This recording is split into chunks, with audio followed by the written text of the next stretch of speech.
E aí, pessoal, Daniel aqui, mais uma vez, né? Eu tive semana passada fazendo a introdução, hoje eu tô aqui para dar a lição. Eu vou estar olhando para lá em alguns momentos, porque é onde para mim tá a visão do slide que eu tô seguindo. Não sei onde é que o Vinícius vai colocar, provavelmente as coisas vão estar por aqui ou por aqui, enfim, acho que é por aqui. O tema de hoje, ele é Introdução ao Novo Testamento. O nome já é bem explícito, né? Nós vamos introduzir e falar um pouco a respeito do Novo Testamento.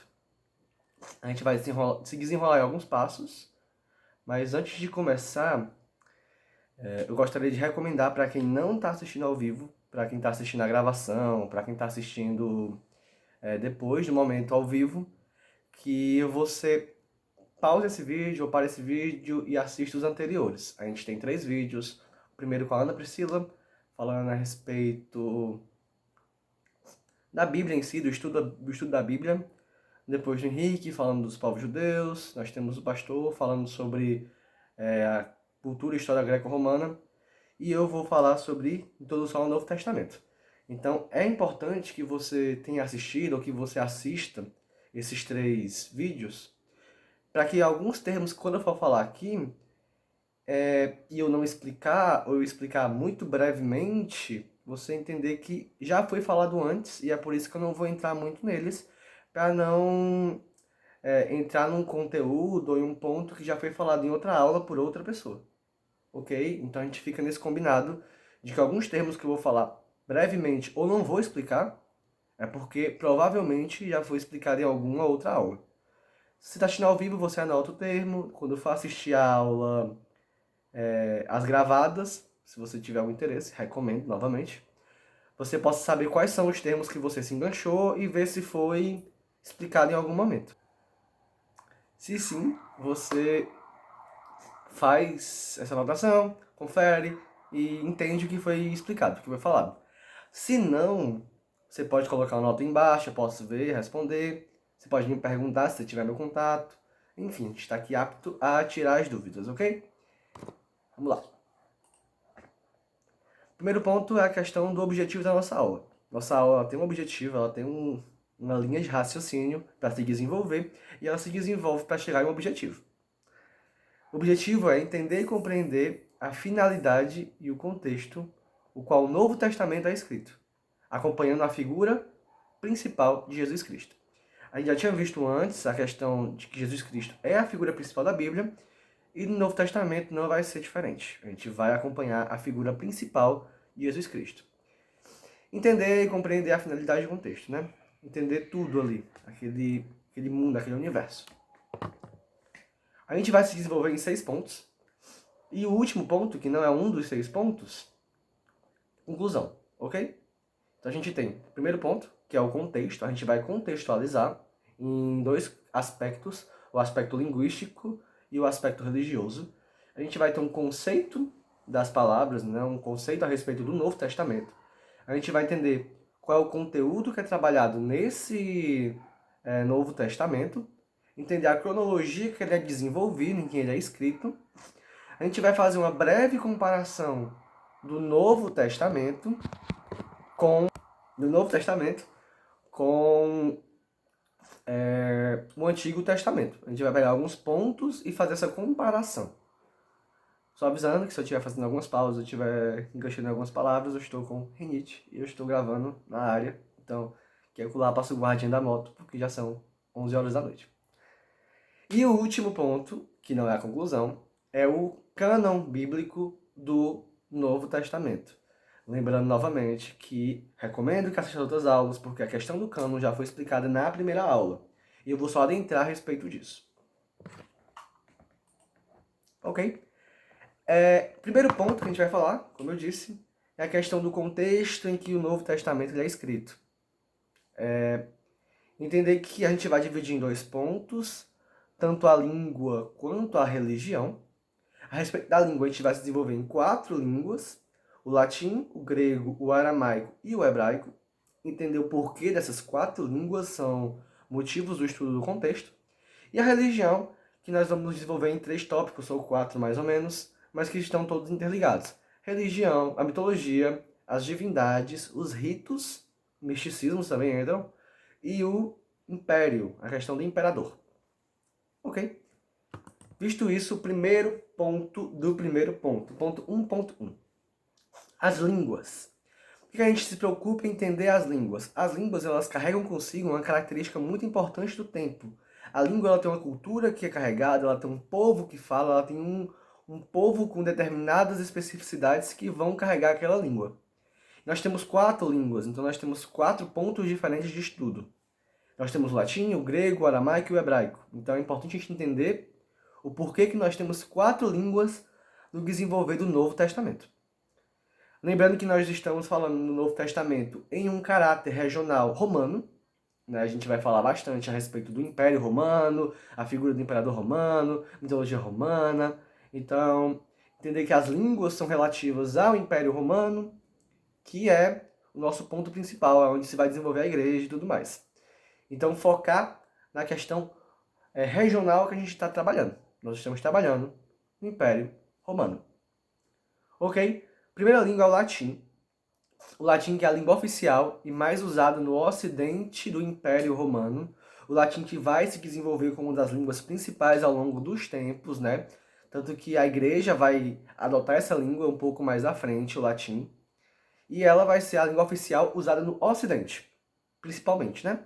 Obviamente que ela vai ser usada no Oriente, mas não com tanta força quanto ela é usada no ocidente do Império Romano. Nós temos o grego, a gente pode até estranhar um pouco, nós estamos falando de Roma, e nós temos o grego, mas entender que o grego é uma língua comum, usada no Oriente do Império Romano, portanto falado na Palestina, especificamente na Galileia. A gente vai ter parte da Bíblia que vão se desenvolver na Galileia e tudo mais, e a gente entra nessa questão do grego. E o ponto principal aqui é essa sublinhada que eu fiz aí no slide, que a gente tem que o grego é a língua usada pelos escritores no Novo Testamento. Então, a Bíblia no Novo Testamento, os escritores delas vão se desenvolver em torno dessa fala, dessa língua, dessa linguagem, que é o grego. Então, alguns significados de palavras, algumas palavras que nós usamos hoje em dia são traduções das palavras que foram usadas em grego. A gente vai ver um pouco mais à frente que nós vamos significar algumas línguas diretamente do grego. Então a gente tem que ter essa noção que a gente vai trabalhar bastante, em bastantes momentos com o grego e tudo mais. Terceira língua, o aramaico, né? Língua principal e materna do povo judeu do primeiro século. A respeito do aramaico, o aramaico vai ser uma das línguas mais faladas no Novo Testamento. Não estou falando que é a que ele vai ser escrito e tudo mais, mas a mais falada porque Jesus Cristo ele vai falar bastante em aramaico, somente por causa das pessoas a qual ele vai falar muito povo judeu, e provavelmente era a língua mais usada por Jesus Cristo, né? Como se fosse uma língua materna de Jesus Cristo. E a última que a gente tem aqui é o hebraico. É uma língua formal dos judeus, a qual está escrito Torá. Torá, que como eu já disse, a gente não vai adentrar em alguns pontos, mas o Torá já foi falado na introdução do segundo vídeo, se eu não me engano, que é aquele livro de regras e segmentos que os judeus adotam. Não vou entrar muito nisso, não preparei muito para isso, porque já foi falado a respeito disso em um dos vídeos. Recomendo que volte. Então a gente tem essa daí. E o aramaico e o hebraico, eles dividem algumas características em comum, mas obviamente eles têm diversas diferenças, né? São línguas dos povos judeus, mas ainda assim têm suas especificidades, têm suas diferenças, têm suas características e peculiaridades que os diferenciam. Jesus Cristo, a figura de Jesus Cristo, provavelmente ele era poliglota, então ele falava pelo menos umas 3 dessas línguas, né? Ele tinha essa característica, ele falava para diversas pessoas, então ele tinha que ter esse conhecimento. Então, provavelmente, Jesus Cristo era poliglota. Ele falava diversas línguas. Não sei se afirmativamente ele era poliglota, mas é uma probabilidade muito grande. Sabemos que ele falava aramaico, provavelmente ele falava grego. O desenvolver do latim e do hebraico nós podemos ter também uma ideia de que ele também falava, de que ele também se desenvolvia nessas linguagens. Ok? Isso é o contexto da linguagem. A linguagem carrega consigo uma importância muito grande, justamente por causa disso. Ela vai caracterizar povos que vão caracterizar pessoas que vão falar em relativo à orientação de local e tudo mais. Então é importante entendermos quais são as línguas que o Novo Testamento se desenvolve, porque nós entendemos um fator geográfico do que está acontecendo e um fator cultural e até mesmo um fator social, que é o que a língua vai carregar consigo. E aí são 4 línguas, então são diversos fatores que vão se desenvolver a respeito da cultura, a respeito da geografia e a respeito do social mesmo. Pronto. Agora a gente vai entrar na religião. É outro contexto que a gente vai usar. Primeiro foi o contexto linguístico, agora um contexto religioso. Por que a gente vai entrar na religião? Quando a gente fala de religião, nós não estamos falando especificamente como se estivéssemos falando de religião católica, evangélica, o islamismo e por aí vai. Nós estamos falando de um impacto religioso que tem naquela época e a influência religiosa que nós vamos ter afetando aqueles povos que compunham o mundo no Antigo Testamento. Não, no Novo Testamento, né? No final do Antigo até o desenvolver do Novo Testamento. Primeiro ponto aqui na religião é entender que existe uma forte influência da mitologia grega. Por mais que nós estejamos falando a respeito de mitologia, de localização romana, nós vamos ter aí uma grande influência, uma forte influência na mitologia grega.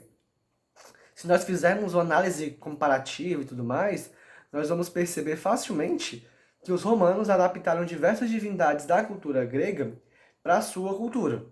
Os nomes dos planetas, por exemplo, Mercúrio, Vênus, Terra, Marte, Saturno, Urano, Netuno, nada mais são do que os nomes das divindades romanas, que são adaptações das divindades gregas. Nós podemos tirar aí a deusa Vênus, que é uma adaptação da deusa Afrodite, que é a deusa do amor, a deusa da beleza, né? Nós temos Netuno, que se não me engano está relacionado a Poseidon, a figura das águas, das marés, tudo mais. Nós temos Júpiter, que ou é Cronos ou é Zeus, posso estar um pouco enganado, mas é uma dessas duas figuras que divide entre Júpiter e Saturno. Né? Essas duas figuras estão divididas entre essas duas figuras. E nós temos Marte, que está relacionado ao deus da guerra, que é Ares. Nós temos Minerva, que está relacionada à deusa Atena. Nós temos o Baco, relacionado ao deus Dionísio, e por aí vai. Eles têm essa adaptação da mitologia grega na mitologia romana, né? Eles pegaram as divindades e adaptaram. Não só as divindades em si, da mitologia, mas como a construção de templos, a questão dos ritos que vão se desenvolver na cultura romana, nada mais são do que adaptações da cultura grega. Então é por isso que a gente vai ter aí, para muitas pessoas, o termo cultura greco-romana, como foi falado na outra aula. A cultura greco-romana, porque elas são muito similares, elas são muito parecidas. Elas têm aspectos espelhados, né? O povo vai espelhar essa cultura. Associações de divindades gregos e romanas, ritos, misticismos, superstições e oráculos. Vamos lá. A questão dos ritos, o misticismo, as superstições, os oráculos, as idealizações, tudo vai ser muito bem feito e de maneira a englobar diversos deuses. A gente tem que entender que a gente está falando de uma religião, né, assim dizendo, que ela tem um panteão de deuses, são muitos deuses, deuses que estão relativos a diversas características. É um deus para a questão dos raios e do regimento dos deuses, é uma deusa para a beleza, é uma deusa para a guerra estratégica, é um deus para a guerra bruta, é um deus do vinho e das práticas sexuais, é um deus relacionado à beleza e inteligência, ao sol e por aí vai. Então a gente tem esses diversos deuses, né? A gente vai ter uma religião aí politeísta, né? E eles carregam consigo, como eu já disse, ritos, misticismo e tudo mais. Um exemplo claro disso é Dionísio. Eu vou usar aqui em diversos momentos ritos gregos, lembrando que existe uma faceta no mundo romano. No caso de Dionísio, nós temos o rei Baco, o rei não, o deus Baco, e nós temos para ele o rito, né, que ele é o deus do vinho, das práticas sexuais. Então vão haver momentos que eles vão fazer rituais relativos ao consumo de vinho e às práticas sexuais para a adoração desse deus. E isso vai se desenvolver em diversos aspectos, para diversos deuses diferentes. A questão do oráculo. O oráculo é um templo onde as pessoas buscam respostas, onde habitam alguns deuses, ou aonde um deus visita e tudo mais. Então, entender que o oráculo, né, ele vai ter uma figura muito importante. Na Grécia Antiga, um dos maiores eventos que acontecem relativos à questão matemática, né, que a gente estuda na faculdade, está relativo a um oráculo, que é o oráculo de Delfos, relativo a Apolo. E nessa história que se desenrola, que é a duplicação do cubo do templo de Apolo, a gente vê que existe uma superstição, que é uma peste que está assolando ali a Grécia, e no caso em Atenas. Eles vão para o oráculo de Delfos buscar uma forma de parar aquilo. Apolo faz um pedido, que é duplicar o cubo, eles não duplicam direito. Acontece uma morte em massa das pessoas por causa daquela peste, e a história conta que as pessoas descrevem aquelas mortes como culpa dos sacerdotes que não conseguiram duplicar o templo de Apolo, né? Então, esse é o ponto principal aí que a gente vai ter. Os oráculos vão ser figuras importantes. Novamente, pontuando que eu estou fazendo um uso das figuras gregas, mas existem as facetas, né, as mesmas representações na cultura romana. Ok? Então a gente tem aí uma noção de superstição, de como é que a superstição vai entrar, de ter um cuidado para não fazer uma determinada atitude, porque aquela atitude pode desagradar um deus, pode desagradar uma das divindades, pode trazer azar, carregar consigo um mau potencial e tudo mais. E a cultura do imperador, né? A gente tem aí diversas culturas diferentes, de diversos povos diferentes, em tempos diferentes, a figura do rei, a figura do dominante, a figura do líder, como uma figura que tem que ser adorada, que tem que ser...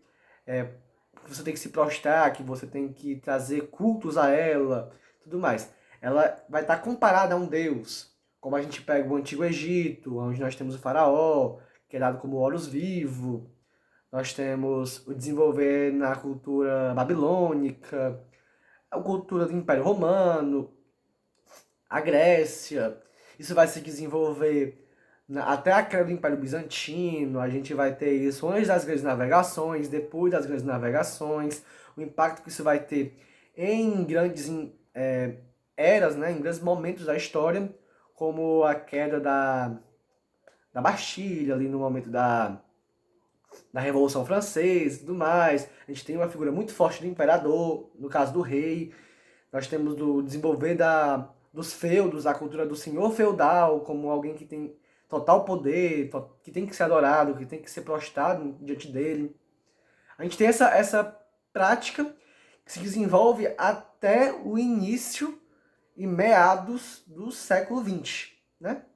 Então não é algo restrito a esse momento, mas é um ponto a se observar relativo à religião, né? Porque o imperador aqui, na cultura romana do Novo Testamento, ele vai ter o potencial de uma divindade. Por mais que a gente veja que no decorrer do tempo, até meados do século passado, ainda tivesse esse culto à liderança, né? O Führer, durante a Segunda Guerra Mundial, ele era visto também como uma figura dessas. Os reis, durante Primeiro e Segundo Império, né? Aqui no Brasil mesmo, vão ter essa visibilidade de pessoas importantes ao nível de adoração, né?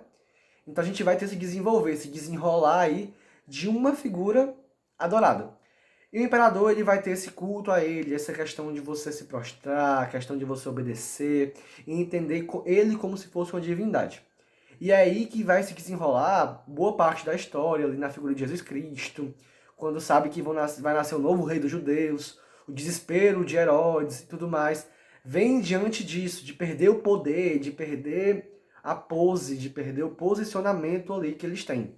Isso é muito interessante. Esse é o primeiro ponto, que é o contexto. A partir do contexto, nós podemos desenrolar conteúdo, cronologia e tudo mais. Segundo ponto, conceito. A primeira coisa que a gente vai entender é o conceito da palavra testamento. A gente está falando de um Novo Testamento. Se tem um novo, é porque tem um Antigo Testamento. E por que essa palavra testamento? A palavra testamento, do grego, ela vem a uma coisa que você recebe, né? Que é uma coisa que é dada, uma coisa que é herdada, né? A partir de um testamento. Então, é interessante essa frase que eu coloquei entre aspas, que é só para a questão de destaque. Um testamento, ele pode ser aceito, rejeitado, mas nunca alterado. Então, quem está num testamento tem a possibilidade de aceitar o testamento, de rejeitar o testamento, mas essa pessoa ela não tem poder para fazer uma mudança, para fazer uma alteração nesse testamento. Obviamente que a gente não vai entrar num caráter atual, onde você pode entrar na justiça e fazer a mudança de um testamento e tudo mais. Está falando de uma questão grega, né? De uma noção grega da palavra, de uma questão contextual da época que essa palavra foi usada. E essa palavra vai ser usada no decorrer da palavra, viu? Ela não é algo só jogado que nós entendemos aqui. Existe uma nova aliança, existe um novo testamento, né? Então entender que um testamento ele vai ser aceito, rejeitado, nunca alterado. Nós não podemos alterar aquilo que o testamento traz. E a questão de uma antiga aliança versus uma nova aliança. Não é que existem contrapontos, mas é porque existem pontos referenciais. A antiga aliança está ligada às leis de Moisés, né? Ela se desenvolve em todo o Antigo Testamento. Por isso que é uma antiga aliança. Mas ela vai, entre aspas, cair, né? Não cair porque perdeu validez, mas cair porque entra uma nova aliança quando vem a vinda do Filho de Deus, que é Jesus Cristo. E ali a gente vai subir uma nova aliança, com base na pessoa de Jesus Cristo. Então nós temos aí os contrapontos de Nova Aliança e Antiga Aliança. Antiga Aliança relativa às leis de Moisés e ao Pentateuco, os 5 primeiros livros da Bíblia, Gênesis, Êxodo, Levítico, Números e Deuteronômio. E nós temos uma nova aliança aí, selada por meio da morte e ressurreição de Jesus Cristo. Não sei se o slide que eu mandei está errado ainda, porque eu botei compor meio, mas é por meio da morte e ressurreição de Jesus Cristo. Então, ela vai ter um selamento aí. E a gente vai ter uma referência bíblica lá em Marcos 14, 24, que nós temos o versículo. E disse-lhes, isto é o meu corpo, o sangue do Novo Testamento. Em algumas versões, o sangue da nova aliança, que por muitos é derramado. Então, a gente tem essa noção de que a palavra, a noção de aliança e testamento já tinha sido usado pela pessoa de Jesus Cristo ali no momento da ceia, que ele vai mostrar a questão do sangue. Então, o derramamento do sangue de Jesus Cristo vai ser uma selagem para essa nova aliança. A gente vai ter uma noção disso, né, de como isso vai se desenvolver na análise comparativa entre Nova Aliança, no caso Novo Testamento, e Antigo Testamento, que a gente vai fazer um pouco mais no final. Mas entender que são alianças. E essa nova aliança, ela se desenvolve em 4 pontos que eu coloquei aqui, tá? São 4 pontos pessoais, né, que eu desenvolvi de um texto que eu achei. Que é baseado em um livro de estudo bíblico da Nova Aliança. Vamos lá. Perdão, a questão de você pedir perdão pelos seus pecados, a questão da aceitação da pessoa de Jesus Cristo, né? A bênção, o recebimento das bênçãos, a dedicação de você se dedicar à palavra, ao cristianismo, à pessoa de Jesus Cristo, e por último a esperança da nova vida, da almejar a vida eterna. Então esses são os pontos dessa nova aliança. Se desenvolve pelo perdão, pela bênção, dedicação e esperança. É basicamente isso que a gente vai ter nessa questão de conceito. Esses são os conceitos da nova aliança, do Novo Testamento. A gente tem noção de contexto, noção de conceito. Agora, o conteúdo. A gente tem que, em primeiro momento, entender que o Novo Testamento é um compilado de livros inspirados por Deus. Ou seja, ele é um compilado de livros, e os livros eles possuem um conteúdo, um valor que vai ser tratado nele. E entender essa noção de inspirados por Deus. Isso, como eu já disse, já foi falado na primeira aula. A questão de entender que a Bíblia ela é composta por livros inspirados por Deus e o Novo Testamento não deixa de ser isso. Um composto de livros inspirados por Deus. São vários livros, né? A gente vai ver lá no final uma frase que fala bem disso, mas antecipando, a gente tem que o Novo Testamento é um compilado de livros, mas ele em si compõe um livro só, que é a Bíblia, né?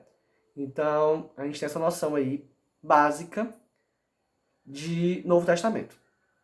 Entender a composição numérica desse Novo Testamento é composto por 27 livros, vai de Mateus, Marcos, Lucas, João, Atos, Romanos, Coríntios, Gálatas, Efésios, Filipenses, Colossenses, Tessalonicenses, Tito, Filemão, Hebreus, Tiago, posso ter escrito algum, Pedro, João, Judas, Apocalipse de João. Por aí vai. Posso ter pulado algum, não sei, não contei. Mas são 27 livros, né? Que vão ter divisões. A gente vai falar da divisão desses livros. Eles vão estar colocados em determinadas características, determinados pontos, como se fossem matérias escolares, né? Os conteúdos, suas matérias. Aqui os livros e suas divisões. Nós temos cerca de 7 autores, porque cerca de, e não exatamente 7 autores. Existe uma dúvida de quem escreveu, de quem é o autor, no caso, da Carta aos Hebreus, né, da lei do livro de Hebreus, a Epístola de Hebreus. Alguns dizem que pode ter sido uma carta de Paulo, mas não existem comprovações de que é uma carta de Paulo, então ele não entra como uma carta de Paulo. Pode ser um dos autores que escreveu alguns dos outros livros, como pode ser um autor que não é citado, né? Ou um autor que é citado, mas não é um dos 6 autores que escreveu algum dos outros livros. Então vai nesses contrapontos aí de quem escreveu o livro de Hebreus. Mas podem ser 6 ou 7 autores, e a gente usa a ideia de cerca de 7 autores. Porque autores não necessariamente foram eles que desenvolveram, mas a questão de que eles são as figuras de escrita. E eles estão escritos entre 45 depois de Cristo e 90 depois de Cristo. Nós temos aí um período de 40 a 45 anos de desenvolvimento da escrita do Novo Testamento. A gente vai entender melhor a questão das datas quando a gente for falar sobre cronologia, que é um dos pontos que a gente vai ver ainda hoje. Pronto. Isso aqui é um slide que a gente tem da primeira aula, da Priscila, que eu peguei, que a gente tem a questão da Bíblia em conteúdo, né? O tema central da Bíblia é a redenção. A gente tem um personagem principal, que é Jesus Cristo, né? Uma história que vai se desenvolver aí. E nós temos 4 pontos que ela colocou que são muito interessantes. O ponto A, que é a preparação, que é todo o Antigo Testamento, que não é o que a gente vai falar aqui agora. Mas o Novo Testamento, ele se desenvolve na manifestação, na explanação e na consumação. Isso a gente vai nos evangelhos, nas epístolas e no livro apocalíptico. Então, a gente tem esses 3 pontos aí para se desenvolver no Novo Testamento. E a organização, né? A gente tem um conteúdo que ele vai se organizar em alguns pontos. Os evangelhos, os livros históricos, as epístolas e o apocalíptico. Os evangelhos, nós temos um evangelho geral, que é João, e 2 evangelhos sinóticos. O que vão ser os evangelhos sinóticos? Sinóticos porque eles trazem consigo características muito parecidas. A gente vai já falar um pouco mais sobre isso. E João, que não é sinótico, mas entra em evangelho porque vem dos evangelistas. Histórico, nós temos o histórico Atos, que vai trazer aí o Atos dos Apóstolos. As epístolas, epístola que é um texto escrito em formato de carta, são as cartas enviadas por Paulo e as cartas gerais.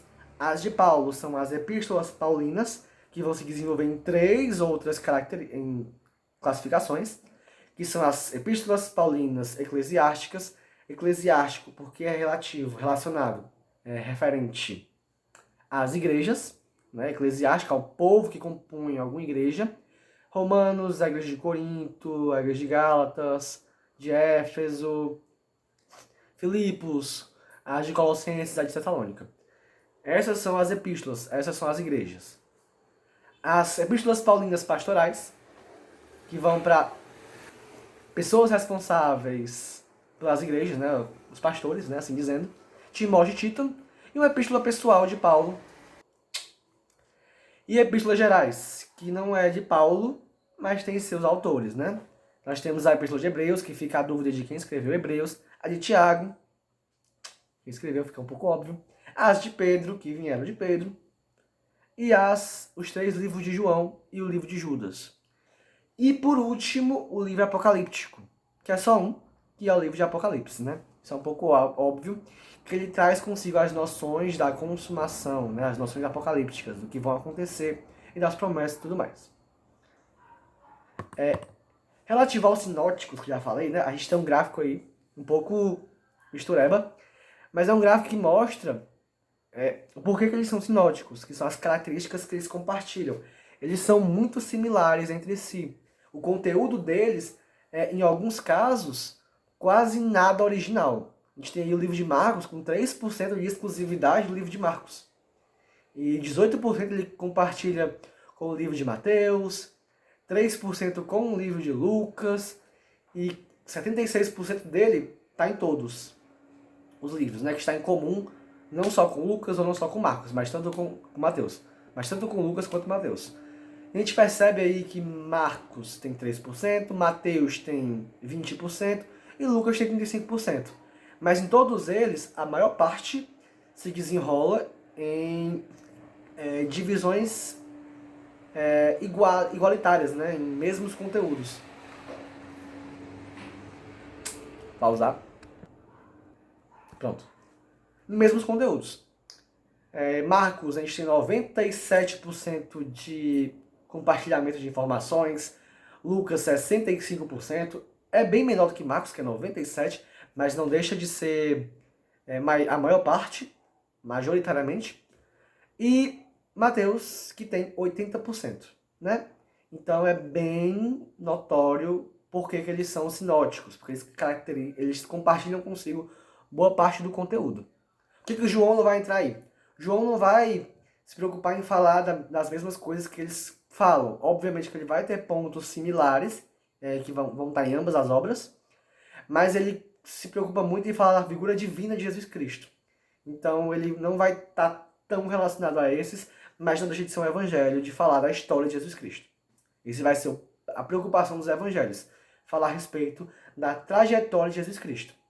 3 deles sinóticos, compartilhando uma história muito parecida, e um deles exclusivo. Não exclusivo, mas geral, né? Que não vai ter essa preocupação de falar o que os outros já falaram. Por isso que vai ficar Mateus, Marcos, Lucas e João. João vai vir por último para trazer uma história diferenciada, entre aspas. Cronologia. A gente não vai entrar muito na cronologia, mas nós temos aqui todo o desenvolver da história. A gente vai entender o porquê da necessidade de organizar cronologicamente os livros e fazer uma organização naquele tipo que nós vimos, né, a organização, porque o primeiro livro a ser escrito, de todos cronologicamente falando, é Tiago. Mas Tiago é um dos últimos livros do Novo Testamento, né, que veio antes de Pedro. Então a gente tem essa noçãozinha aí. E Mateus, que é o primeiro livro, ele se desenvolve ali cerca de 50 ou 60 anos depois de Cristo, que é mais ou menos 10 anos a 20 anos, 10 anos a 15 anos depois de Tiago. Mas é o primeiro livro. E se a gente for pegar, por exemplo, deixa eu ver aqui, Lucas está 60 anos depois, João, o Evangelho de João, que é o quarto livro, é um dos últimos a serem escritos, né, 90 anos depois. Então, cerca de 45 anos depois de Tiago. Então, a organização do livro de Novo Testamento, né, do compilado de livros, ele é baseado em contar uma história que tem um sentido. Por isso que tem essa organização que vai diferente da ordem cronológica de escrita, mas sim na ordem cronológica de acontecimentos. Os livros, a gente já falou, evangélicos, históricos, epístola e apocalíptico. Os evangelhos vão tratar da vida e obra de Jesus Cristo, por isso dessa noção. O histórico vai ter o avanço do evangelho, que é o Atos. As epístolas vai ter tanto o avanço quanto o desenvolvimento da doutrina do cristianismo. E o apocalíptico registra os aspectos futuros do plano de Deus. Então a gente vai ter essa ordem cronológica que vai ser embaralhada para compor o Novo Testamento de uma maneira que faça um sentido lógico e fluido de acontecimentos em seu devido acontecimento histórico, baseado não na escrita, mas no acontecimento. E agora a gente entra na comparação que eu falei antes. A gente vai comparar o Novo Testamento com o Antigo Testamento. Novo Testamento e o Antigo Testamento. A gente vai ver que nós temos características em comum, só que com sua diferenciação. Primeira coisa que a gente vai ter aqui para comparar é que no Antigo Testamento existe a necessidade da repetição de sacrifícios. Nós temos ali a questão de você sacrificar o cordeiro, sacrificar o holocausto e tudo mais.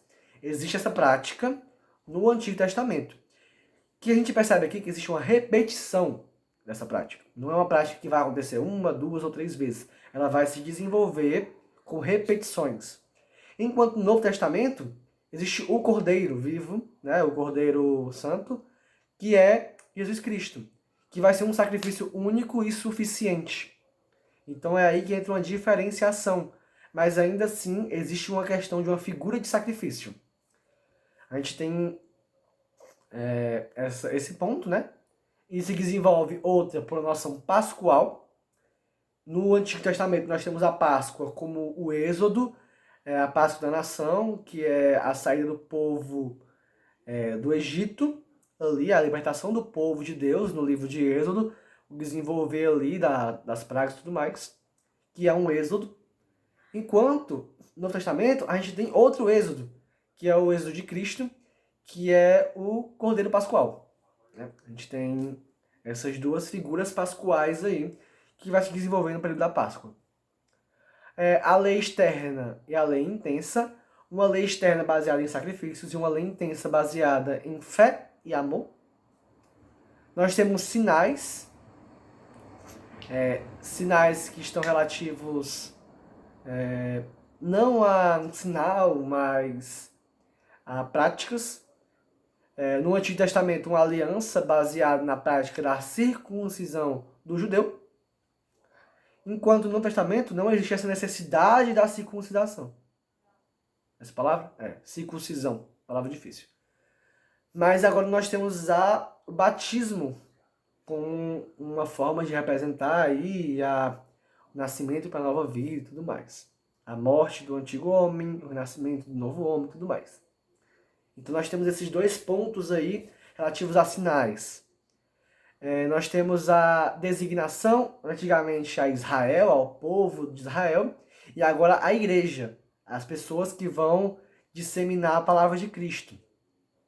Nós temos a questão das leis, no Antigo Testamento, leis civis, morais e cerimoniais, que não necessariamente vão ser abandonadas no Novo Testamento, mas no Novo Testamento nós temos as leis de Cristo, que vão ser baseadas, como já foi dito antes, na fé e no amor. Antes baseadas em sacrifícios, né? Leis civis, leis morais e cerimoniais, né? Então a gente tem esses pontos aí muito importantes. A questão acesso ao Pai restrito, o véu é intacto, ou seja, antigamente não é todo mundo que vai ter acesso a Deus de uma maneira quase que pessoal, né? Nós temos um sumo sacerdote que vai conseguir entrar no Santo dos Santos, ali no tabernáculo. Nós temos os profetas, nós temos pessoas específicas que podem ter contato com a figura de Deus, né? Com a pessoa de Deus. Não é qualquer pessoa que pode chegar e ter esse contato. Todo mundo pode orar, todo mundo pode fazer as práticas, mas um contato de fala, de troca e tudo mais, de receber orientações, de receber visões, de receber graças, vai ser muito exclusivo, né? A gente vai ter uma restrição muito grande para isso. e por isso que a gente considera um véu intacto. Mas depois o véu é rasgado, né? O acesso vai ser irrestrito. Agora qualquer pessoa pode ter acesso ao Pai. As pessoas vão ter o batismo, a conversão, e agora fica muito mais amplo que tem esse acesso. Qualquer um que aceitar Jesus Cristo como a figura do seu Senhor e Salvador e que adotar as práticas do cristianismo pode ter o acesso ao Pai, né? Ao Pai na oração, ali com a figura de Jesus Cristo e do Espírito Santo como intermediadores. Então a gente tem agora esse véu que foi rasgado. Um véu que antes tampava, que restringia, que agora é rasgado e que permite que outras pessoas possam ter esse acesso. Quanto tempo? Agora, com relação aos sacrifícios, nós temos os sacrifícios feitos por sacerdotes e no Novo Testamento, o sacrifício feito pelo sumo sacerdote eterno, que é Jesus Cristo. Então nós temos os sacrifícios relacionados, né, aos sacerdotes naqueles tempos. Sacerdotes eram as pessoas que faziam sacrifícios ou que ficavam responsáveis pelas cerimônias dos sacrifícios e tudo mais, pelo movimento ali que o sacrifício vai trazer consigo. Enquanto no Novo Testamento, o sacrifício ele é feito pelo sumo sacerdote eterno. Então, a gente tem aí o sacrifício mais uma vez como ponto, né, que foi falado inicialmente na necessidade dele, e agora ele vai ser feito e exclusivo. Acabou, não precisa mais da realização de sacrifícios. E essa é a análise que a gente vai ter entre o Novo Testamento e o Antigo Testamento. São pontos similares que carregam consigo suas determinadas diferenças. Ou seja, eles são semelhantes e não congruentes. Congruentes seriam se eles fossem exatamente iguais, mas são semelhantes. Eles têm suas similaridades, como eu disse, mas com suas particularidades que os diferenciam, e por isso que a gente vai ter um Antigo Testamento e um Novo Testamento, porque mudam-se o que vai ser tratado e como vai ser formalizado a questão das práticas, a questão dos conceitos, a questão das noções. Agora a gente entra num novo ponto, que é um ponto que eu falei que a gente ia falar e que já foi tratado, que é o cânon bíblico do Novo Testamento. Cânon bíblico ou canone das escrituras, o cânone no caso, das escrituras, é a lista de textos religiosos que uma determinada comunidade aceita como sendo inspirados por Deus. Nós somos em traga da Wikipedia, lembrando que a Wikipedia é um site confiável quando você usa para pesquisas rápidas ou quando você pega as referências que eles trazem, ok? A português não é tão, mas a Wikipedia é confiável. Então a gente tem essa noção aí de cânon. O cânon já foi explicado, já foi falado, já foi tratado com a Ana Priscila no primeiro ponto, na primeira aula, quando ela fala ali do cânon bíblico. Então aqui a gente vai entrar na noção do cânon bíblico, mas especificamente no cânon bíblico do Novo Testamento. Então o Novo Testamento ele tem o seu cânon bíblico de livros que foram considerados, que foram inspirados por Deus. Então existem pontos de classificação que a gente vai já falar. E para se formar o cânon do Novo Testamento levou aproximadamente 4 séculos. Então foram aproximadamente aí 400 anos depois das Escrituras. Então, se a gente for considerar que o último livro foi escrito cerca de 90 anos depois do Novo Testamento, do nascimento de Cristo, né? 90 anos depois de Cristo, a gente vai ter mais 400 anos. Então nós vamos ter ali aproximadamente 1500, Reforma Protestante e tudo mais. 400 anos aí, somados com no caso, 1000 anos antes da Reforma Protestante, e a gente vai ter essa noção da formação de um cânon bíblico para o Novo Testamento. Não é 1500, confundir rapidamente, é em torno de 500 a 400 ali depois de Cristo, já que são 4 séculos, que é aproximadamente 1000 anos ali antes da Reforma Protestante, naquele período ali, que a igreja vai ter uma forte influência. Então nós vamos ter a montagem dos livros que vão ser considerados livros inspirados por Deus.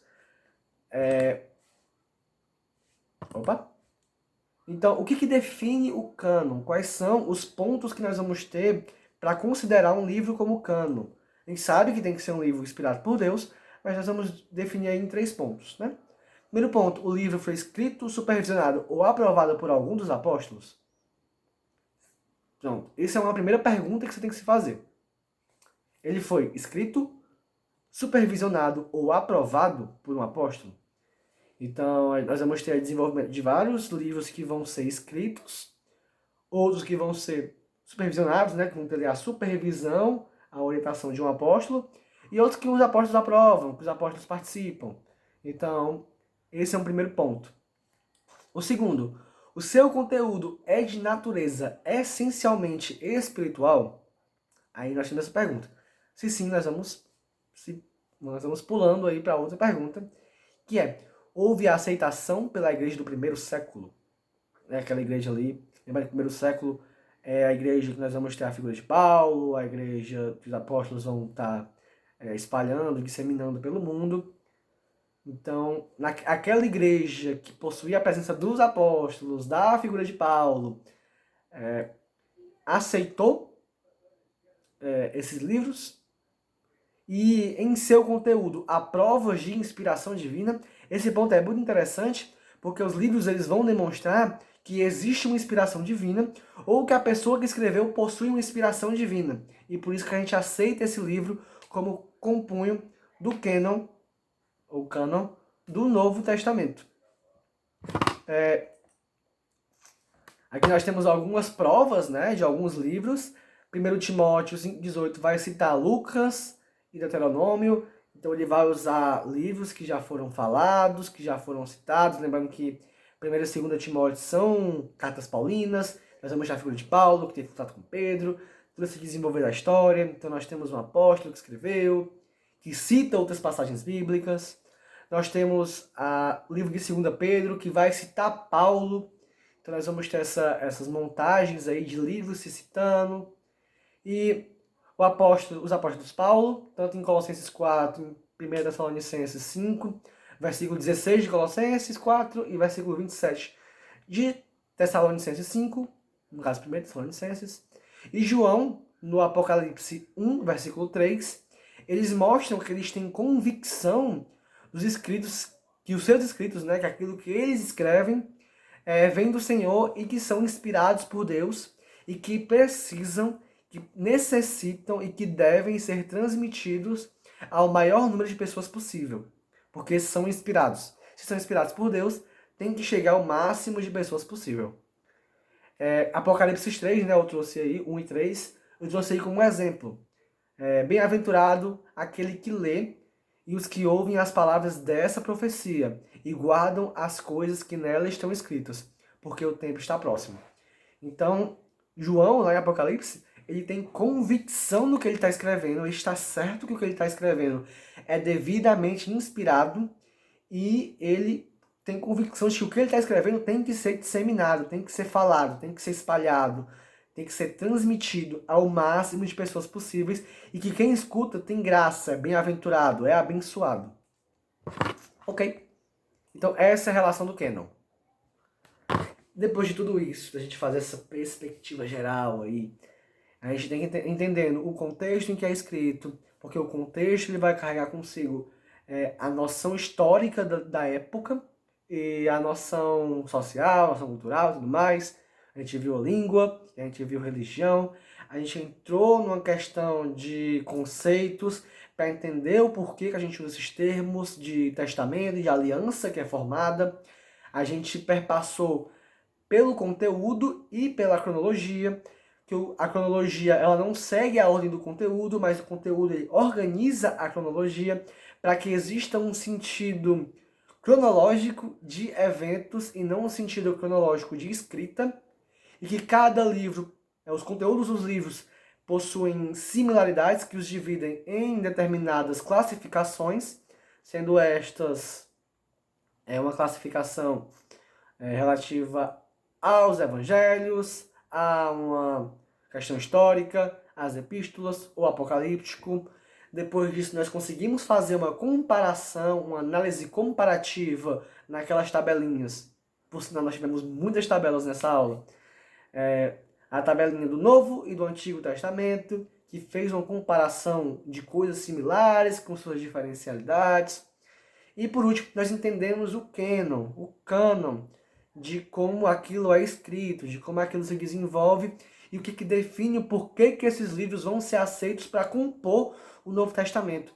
E não outros livros que também são escritos no decorrer desse período, que provavelmente também falam da figura de Jesus Cristo, que existem pelo mundo, como alguns teorizam, com o evangelho perdido de algum apóstolo, como o livro perdido do Novo Testamento, mas provavelmente não são considerados livros do Novo Testamento, porque não estão dentro daquilo que o Canon vai considerar. Ok? Então, tudo isso, com essa visão geral desses 6 pontos, nós temos uma conclusão. Primeira conclusão é que o Novo Testamento é um manual teórico e prático do cristianismo que revela Cristo e a salvação que ele traz. Então nós não temos a menor dúvida. Quem acompanha as células, quem acompanha aí o que a gente fala muito, o que é muito falado, é que diversos livros do Novo Testamento, e o Novo Testamento como um livro em si, ele é um manual de como um cristão deve viver. E é legal que a gente tem um manual teórico e prático. Tanto a teoria, que nós temos que seguir, como deve acontecer a prática e como a prática ocorre com determinadas figuras que se desenvolvem no Novo Testamento. E que vai revelar a figura de Cristo. No Antigo Testamento, nós temos diversas passagens que falam que vai haver uma figura de um Salvador, a promessa de alguém ali no proto-evangelho lá em Gênesis, o desenvolver de diversas figuras angelicais no Novo Testamento, a promessa de um Salvador, de como ele vai chegar e tudo mais, mas tudo são promessas, né? Entendendo que promessa e aliança são diferentes, né? A promessa tem um sentido único, enquanto a aliança tem sentido duplo, né? A promessa você faz para alguém, depende de você cumprir. Então existe ali uma promessa no Antigo Testamento que Deus vai cumprir, e nós temos o cumprimento dessa promessa no Novo Testamento, que é onde vai se revelar Jesus Cristo e que nós vamos ter uma nova aliança. Aliança no sentido de que deve ser feito algo nosso e que vai ser feito algo e está sendo feito da parte de Cristo, Jesus e de Deus. E a salvação que ele traz, né? Jesus Cristo não só vai vir como uma figura de um Messias e tudo mais. O Messias ele traz consigo a salvação e que você alcança a salvação através da figura de Jesus Cristo, aceitando ele como seu Senhor e Salvador. E, como eu já falei antes, essa frase, por mais que a gente possa entender, que o Novo Testamento é um conjunto de livros, é um compilado de livros que não deixa de ser um livro único que compõe um livro geral, que é a Bíblia. Então, existe um livro geral, que é a Bíblia, que é composto por 2 momentos, como podemos dizer, de 2 livros, né? Que é o Antigo e o Novo Testamento, que se desenvolvem em outros livros, que são compilados de livros, que são os livros, né, que tanto os 39, se não me engano, do Antigo, e os 27 do Novo. Se essa decidir ao todo, posso estar enganado, mas eu acho que é mais ou menos isso. No caso, eu acho que é isso. Com as diferenciações do que é o livro da Igreja Católica, o nosso livro bíblico, entendendo a importância de cada um desses livros. E o livro, ele é único, né? A Bíblia em si é um livro único, um livro sem erros, inerrante, um livro inspirado. Tudo isso já foi falado na primeira aula, ok? São só pontos que eu estou citando aqui. Mas existe todo esse estudo. Por que a gente vai ter que entender e introduzir um Novo Testamento? A gente vai ver no decorrer das aulas o estudo da pessoa de Cristo. E como a gente sabe, o Cristo ele é a figura principal de toda a Bíblia. Mas especificamente, ele vai ser apresentado para a gente no Novo Testamento. Então é por isso que a gente vai entrar no Novo Testamento. Ok? Então, essa foi a conclusão. Isso é tudo, pessoal. É tudo que eu tenho para falar hoje. Basicamente que o meu celular vai suportar de gravação. Não tem como eu falar mais do que isso. Quem me conhece sabe que eu falo demais, então eu dei uma encurtada bastante no que eu ia falar. Mas essa é a noção que a gente tem que ter de Novo Testamento. Recomendo novamente que você assista os outros vídeos da formação teológica básica que a Igreja Batista Monte Oreb está trazendo. Como já disse, já tiveram 3 aulas com pessoas incríveis, né? com pessoas que me inspiram particularmente, que a Ana Priscila está fazendo a primeira aula, o Henrique está fazendo a segunda aula, o Luiz Henrique, e o pastor Wellington, nosso pastor, está fazendo ali a terceira aula, desenvolvendo pontos importantes. Existe um caminho lógico de raciocínio, tá? Que a gente constrói, que é interessante que você siga. A primeira, a segunda, a terceira e a quarta aula. São 6 aulas ao todo, a gente vai montar nas 6 aulas, faltam mais 2 aulas. Acho que são 2 aulas que faltam ainda. A gente vai se encontrar aí com professoras incríveis. Mas, no mais, é isso. Isso é tudo, pessoal. Tudo que eu posso falar. E que a gente possa aí ter um grande entendimento. Eu espero que tenha tudo ficado claro. Qualquer dúvida você deixa aí embaixo nos comentários, que eu dou uma olhada. Vou estar respondendo com a minha conta do YouTube, ou a igreja vai estar respondendo com a conta da igreja. E qualquer coisa você pode me chamar no rede social que você tiver meu contato, no meu e-mail, no meu WhatsApp. Lembrando que isso para quem tem um contato comigo, ok? Eu espero que a galera coloque aí embaixo no link os outros vídeos. Se não, existe uma playlist específica no site da igreja. Ok, galera? Mais uma vez, é isso. Isso é tudo, pessoal. E até mais.